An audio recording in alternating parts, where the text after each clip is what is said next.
Hi everybody, John Runion. Here I am at Our World Underwater 16. And you know, this is a real rarity for me.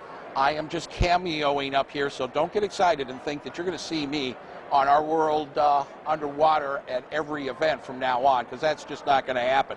Nor is it going to happen that I am going to be all the time on Blue Fathoms TV. So you better get excited now, because I was lucky enough to get Jill Heinerth, the author, photographer of, and I'm doing my book report for everybody to see here, the Scuba Diver's Guide to Underwater Photography. And yes, here is Jill with us right here. And Jill, let's start out with the easy questions.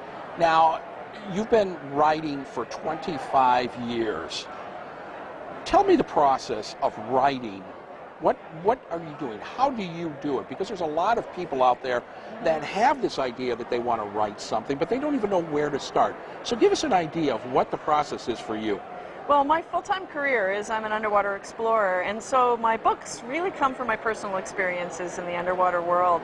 I have kind of a weird hybrid career of teaching, underwater photography and video, writing, consulting to different manufacturers, and these books, my Rebreather, cave diving, video books, all really come from those personal experiences. So, I mean, the first thing is to just go out and do it and get some notches in your belt, and then share your experiences with others and your expertise. Now, you also said, we were talking before we started this interview, fancy that for me, but the thing that you said is that you have self-published this.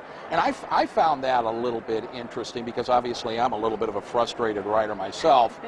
But let's talk about what you go through, because this is available, shameless plug, on Amazon.com.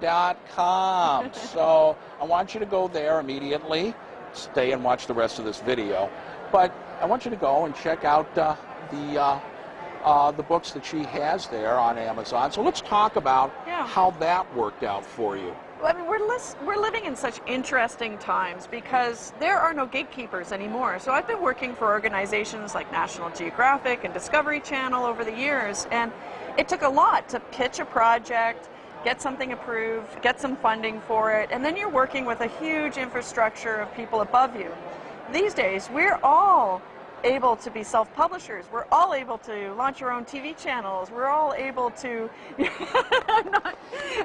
Believe me, I don't mean to undermine gentlemen. anything you're doing, but it's exciting that, if you want to do it, there's no one holding you back anymore, and that is totally cool. So, if you've got the experiences and you want to put yourself out there in the world, you can. And if you're willing to do the hard work yourself, then you can keep more of the money for yourself too. If you're not prepared to, take on all of the challenges, then you get other people to help you along the way. Well, it's exciting. I mean, you must love what you do, obviously. Well, this is the gig for my retirement. So yeah, that's it. There you go. Let's talk about, we've kind of touched a little bit on your experiences. And here we are at Our World Underwater. Let's talk a little bit of diving. I know that you have another book about cave diving that's out. Let's talk a little bit about your expertise in cave diving. Yeah, cave diving's my specialty. I love swimming through the veins of Mother Earth. I mean, how could you not love being within the lifeblood of the planet and get to go to places where people have never seen before? So that's a huge thrill for me, and it's also a puzzle. I've used technology through my lifetime to unravel the mysteries of the world, and I get to work with all kinds of scientists, biologists, climatologists, paleontologists, and I get to dabble in everybody's different projects, and it's unbelievably exciting to me. So what was the impetus to get you to go inside a rock formation where there may very well not be an exit on the other side? I've always loved caves, so I've loved dry caves even before I started cave diving. So that's like pretty exciting to move through that water-filled environment and just inhale and rise up and exhale and drop down. So I like confined spaces. I like that challenge, and I find the environment to be beautiful. It's akin to exploring outer space. We know more about outer space than we do about the caves on our planet. Now, so let's talk about some of the caves that you have featured in your book on cave diving. Yeah. What are some of the standout ones that you really enjoyed? Well, I'm originally from Canada, but I have moved to North Florida to be near all of the caves in North Florida associated with the Floridan Aquifer. They're beautiful environments, but some of the other remarkable ones from Bermuda, from the Bahamas. I've cave dived underneath the Sahara Desert, underneath the Ural Mountains in Siberia, inside icebergs in Antarctica. So there are caves all over the world and many, many places to explore. That is an exciting concept of exploring the underwater world. For me, not so much.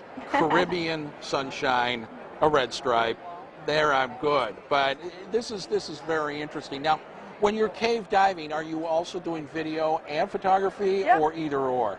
So my specialty is going into these difficult environments and shooting, documenting with photography and videography. So just this week, I came back from a project in Newfoundland, Canada. I know you're probably wondering why anyone would be drawn to Newfoundland, Canada in the middle of winter. It's cold, but we were diving inside a submerged, flooded mine, and the mine was flooded in 1966 with the entire inventory inside. So we're there documenting with photography and videography, and we're laying guidelines and surveying the passages for the Royal Canadian Geographical Society's Expedition of the Year right now. That's exciting. One of the things that you just mentioned, it's very unique language to cave diving, and that was a guideline. Why don't you tell the audience what a guideline is? Sure. We lay a guideline through the cave diving environment so that if everything goes bad and we lose the visibility, then we have a tactile reference that we can just run through our hand in order to get out back to the surface. And that's one of the #1 rules in cave diving, is to always be connected to a direct open water ascent. Okay, so we have the idea of what a guideline is. Now, is there, obviously, it's a piece of rope, and it's going to go two ways. It's going to go one way, and then it's going the other. How do you differentiate which way you're going? So we lay the guideline in the cave, and we leave it permanently inside the environment, and we mark it with small tactile references, line arrows, we call them, so that as you're running your hand along the line, you can feel that plastic arrow, and it's pointing out. Okay. Yeah. All right, so this way you know which way is your egress point with these tactile arrows that you're pointing at. That's very exciting. Tell us where we can get a hold of you and see what your schedule is and find out what you're doing. Give us a website, give us some information. Yeah, I have a website at intotheplanet.com. So I have all kinds of information there on, training opportunities, but also I tell the stories of my expeditions there. So right now you can go and follow the expedition that I just came home from and that will continue through the year in Newfoundland, Canada. So intotheplanet.com. Okay, so for everybody that's kind of addled, like me, that's www.intotheplanet.com. And of course, you're watching Blue Fathoms TV at www.bluefathomstv.net. And I hope that you stop back and see what else we've explored and found today in our excursion here at Our World Underwater 16. And Jill, thanks a lot for taking a couple minutes and talking to us. Good talking to you. It's great to see all of you, and I hope to see you soon on the site. Have a great day.